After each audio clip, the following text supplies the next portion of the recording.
আমাদের ভগবানপুর ১ নম্বর ব্লকের অন্তর্গত বিভীষণপুর গ্রাম পঞ্চায়েত এলাকায় রায়বার বোর প্রাথমিক বিদ্যালয়ের সহকারী শিক্ষক সুব্রত দাস আজকে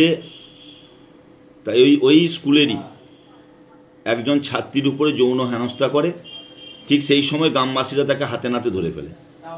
যদিও জানা যায় এর আগেও অনেক মেয়ের উপরে যৌন নির্যাতন করেছে এবং তারপর গ্রামবাসীরা গণপ্রহার শুরু করে, পরে পুলিশ উদ্ধার করে নিয়ে যায়। আমি এটুকু বলবো যে এই সুব্রত শিক্ষক সমাজে শুধু কলঙ্ক নয়, ইনি বিজেপির লিডার। গত আরজিকর কাণ্ডে ইনি দিনের পর দিন মমতা ব্যানার্জির বিরুদ্ধে অনেক বাজে মন্তব্য করেছে।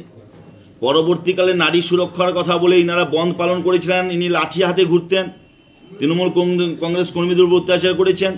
ইনারা বিজেপির কর্মীদের সঙ্গে নিয়ে ইনার লিডারশিপে ইনি মোমবাতি মিছিল করেছিলেন নারী সুরক্ষার কথা বলে। আজকে আমি সেই বিজেপির কাছেই প্রশ্ন রাখতে চাই যে যারা আরজিকর কাণ্ডে যে ঘটনা ঘটেছে আমরা সবাই প্রতিবাদ করি, ন্যক্কারজনক ঘটনার বিরুদ্ধে মুখ্যমন্ত্রী ব্যবস্থা নিয়েছেন, কিন্তু আজকে বিজেপির যে সকল লিডাররা সেই সময়ে বড় বড় কথা বলেছিল তাদের চরিত্র কি তার একটা জ্বলন্ত উদাহরণ এই সুব্রত। আমি আরও বলি, যার জন্যই আজকে মমতা ব্যানার্জি যে বিল আনছে বিজেপি সে বিল পাস করতে দিচ্ছে না, অপরাজিত বিল। কারণ অপরাজিত বিল যদি কালকে আইনে পরিণত হয় তাহলে বিজেপির একটা বিপুল পার্সেন্টেজ নেতারা প্রথম গ্রেপ্তার হবে মহিলাদের উপর যৌন নির্যাতনের জন্য। আরও অনেক নেতা আছে আস্তে আস্তে ধরা পড়বে পুলিশ একটু সক্রিয় হলে।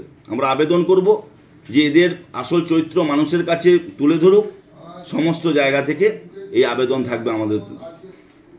নমস্কার। নাম?